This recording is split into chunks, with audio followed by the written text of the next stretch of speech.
Okay, exception reports.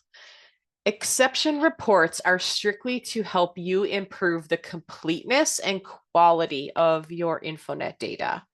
I do recommend that you run each of these, not necessarily all, because a couple are now obsolete, but most of them I would recommend running at least once a quarter.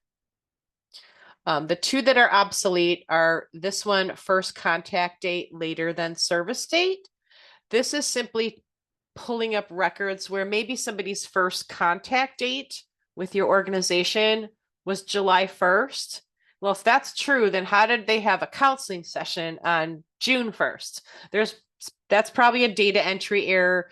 But over the last 5 years, we've built in validation to stop that at the door. So that's why I say this one is no longer really needed, although you may want to use it for older records that snuck in there before we added that validation. The other one that's obsolete pretty much at this point is clients without presenting issues. This is where you enter the type of victimization your client experienced. Now, InfoNet won't let you save a record without entering something there. So that's why you probably won't need to run this. But it is there if you find it helpful. I'm going to run just a few of these to show you what kind of data they produce. So clients without a service record. This is important because in order for your survivor to show up in any of the reports we've already run, they must have received at least one service. If they didn't receive any services, they're not going to show up because the report is supposed to reflect people served. So they must have one service. So when I generate this report, which I already have here, it's giving me a list of all the client IDs and their first contact date. These are all clients that are in InfoNet, but they have no services. They're just intake information sitting there. Maybe they're accidental entries, maybe they're duplicates. So these are just clients sitting in your database. Hopefully yours isn't this long, but it could be because InfoNet's been around a long time and your organizations have been around a long time. But it helps you identify who those clients are. If you know that any clients on this list are obsolete, you can overwrite them with new clients if you want to get rid of them. But it's also helpful. Maybe you've been entering intake data on a client and then somebody comes in the door and needs help. You get distracted. You never finish entering services on this person. If you run this report, it's going to give you that client ID and you'll say, oh my gosh, I forgot. I never finished entering services on that person. So that's how this report can be helpful.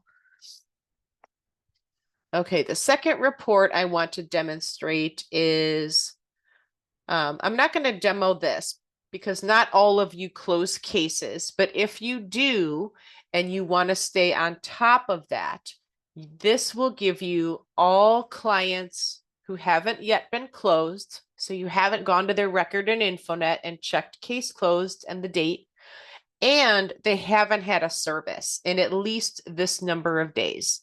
By default, it says 60, but you can change that to whatever you need to. You can make it 365 if you wanted to. And I guess I will just go ahead and run it, but I think this one's going to be long. So here are all my clients. They're still open cases, but like this client hasn't received a service in 8 years. Maybe I'll go ahead and close that person.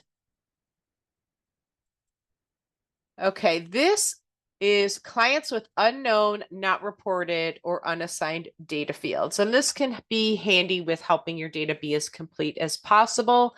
We always want to inform clients they are not obligated to provide all the data that we are asking for. You should never try to force that, but we do, when we can get that information, make sure it's as complete as possible.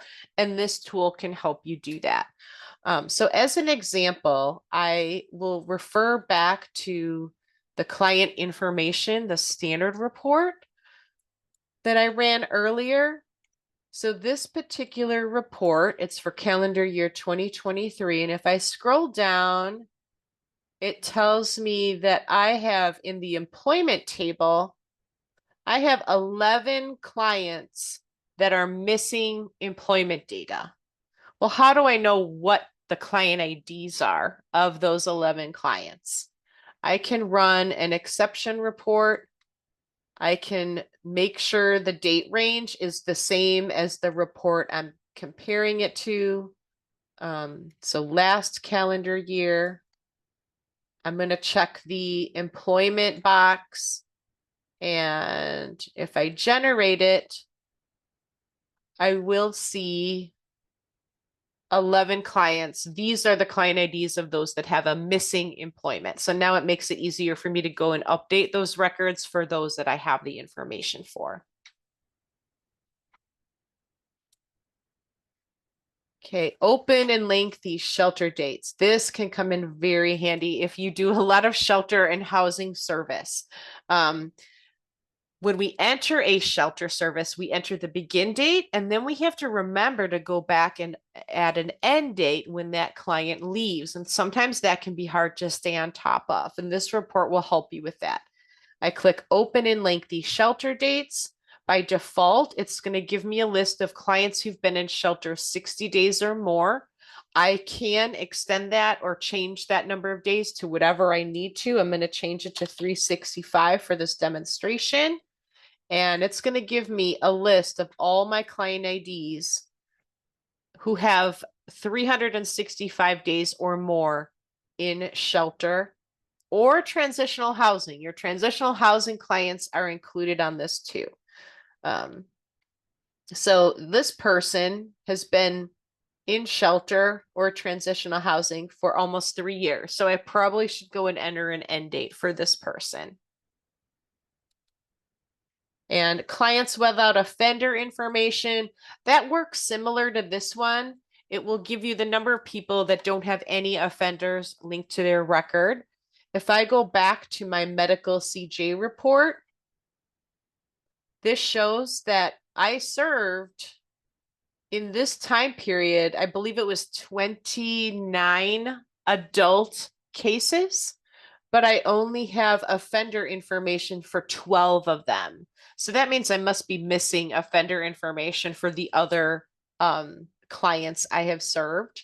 And this report will help me identify which ones those are. Clients without offender information, I want to make sure my date range is the same as the report I'm comparing it to. And then it will give me a list of 17 clients. And I know these do not have any offenders. So maybe I want to go and update their record with that information.